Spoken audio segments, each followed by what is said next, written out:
Samantala, kontento naman ang punong ehekutibo sa itinatakbo ng ginagawang investigasyon ng binuong Independent Committee for Infrastructure o ito yung ICI.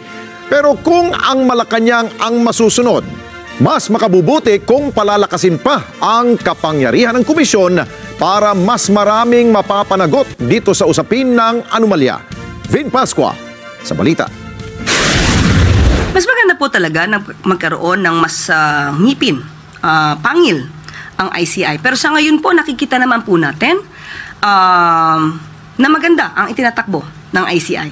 Pag nagpatawag po sila, kahit mga senador, kahit mga miyembro ng Kongreso, sila naman po ay tumutugon at nagbibigay ng kanilang pahayag. Ito ang sagot ng Malacanang sa nagpapatuloy na investigasyon na ginagawa ng Independent Commission for Infrastructure o ICI. Sa press briefing, sinabi ni Palace Press Officer Undersecretary Claire Castro, kontento si Pangulong Ferdinand Marcos Jr.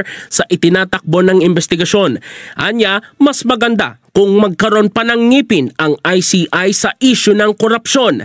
Nakikipagtulungan naman ang lahat ng mga pinapatawag sa mga pagdinig nito. Kung may gaganda pa, hindi naman po ito sasarahan ng pinto ng Pangulo. Pero sa ngayon po, sa nakikita po natin, maganda po ang itinatakbo ng pag-iimbestiga ng ICI. Una nito, tinawag ni House Senior Deputy Minority Leader Edgar Erice na paper tiger ang ICI, bunsod ng kakulangan ng otoridad o kaukulan sa pag-iimbestiga, lalo na sa issue ng flood control projects. Wala din itong legal power na ipatupad ang mandato nito at maaaring mabigo ang komisyon na mapanagot ang mga sangkot sa mga naturang proyekto. Vin Pascua para sa mata ng Agila, batatag, matapang, matapat.